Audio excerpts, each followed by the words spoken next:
For updating the BIOS, I would like to install the motherboard into the case, together with the PSU as well, and maybe actually keep them in there so they're properly installed this time. So the motherboard comes with the I/O shield. Looks like two SATA cables, and one of them has an angled connector, which is nice. It comes with two motherboard standoffs and two tiny screws for it. I'm actually not sure if I have enough screws for the motherboard. Oh yeah, I do have enough screws for the motherboard, this entire compartment. Nice. And then it comes with something that I thought is an empty bag at first, but this is for use single-sided M.2 SSDs. Stick this pad onto the existing M.2 pad.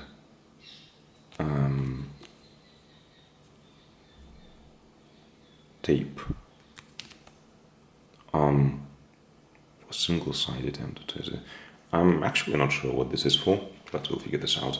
I have already removed the ATX mounting bracket, which I will attach the power supply to and put it back into the case. And what else is in the box? There's the Wi-Fi antenna and cable. There's a DVD with drivers, certificate of reliability, list a bunch of tests, mechanical vibration, solderability, salt spray, moisture resistance, thermal shock vibration, temperature cycling. Alright, that's a lot of testing performed. Probably. Specification update notification for AMD processors. Alright, I don't think I have to read this. There's the user guide, which I will open at some time point to have a look at. Maybe. Alright, and then there's the stickers. Lots of stickers to put somewhere. Maybe I will, I don't know. Let's see. Alright, let's install the PSU and the motherboard properly this time. Speaking of compromises of building in a somewhat smaller case, there's this hole for mounting the motherboard to the case for the standoff on the motherboard.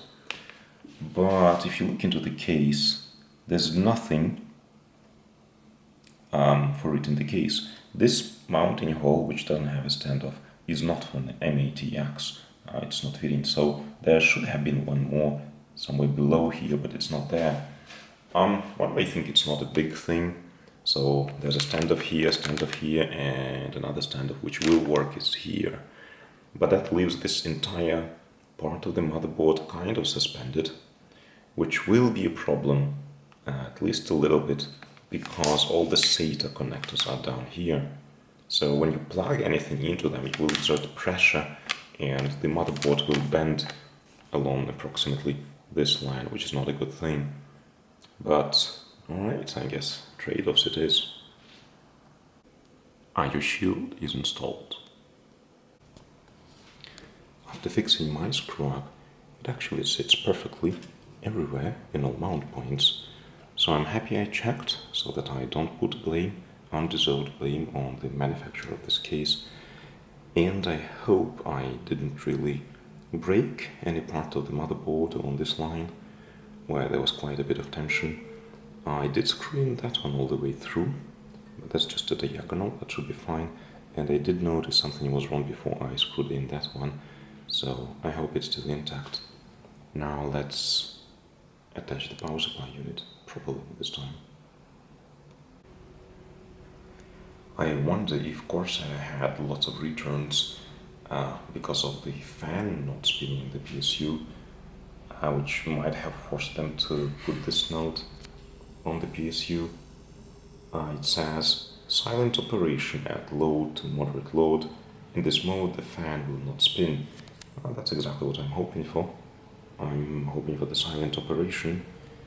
And as this power supply unit is pretty much overkill for the components inside, I believe it would stay silent even under load. Well, unless I replace the GPU with a more powerful one at a later time point. Yeah, let's attach it to the bracket and put it in the case. The mounting bracket does offer a little bit of wiggle room. I probably cannot see this properly in the video, or... Yeah, you can see this is moving by maybe 2 millimeters or so. So I have decided to tighten the screws after placing it in the case, so I can hopefully give myself a few extra millimeters from this side to work on. And I think I don't need any space behind the power supply unit. No, actually, let me open the front panel and have a look first. So with front panel removed, it's clear that the SSDs will go here and here, and yeah, I cannot use this space for anything, so I should really push the PSU closer to this side. I was also wondering if I could install one extra fan here, and yes, this is possible. So these are the mounting points for a 12 centimeter fan, but it really makes no sense because this is the ATX fan, which is intake already, and there's an obstacle in front of this fan, and if I were to install such a fan, this would interfere with both SSDs to be installed here. So yeah, no extra fans at the front. Let's fix the PSU and move on to the BIOS update.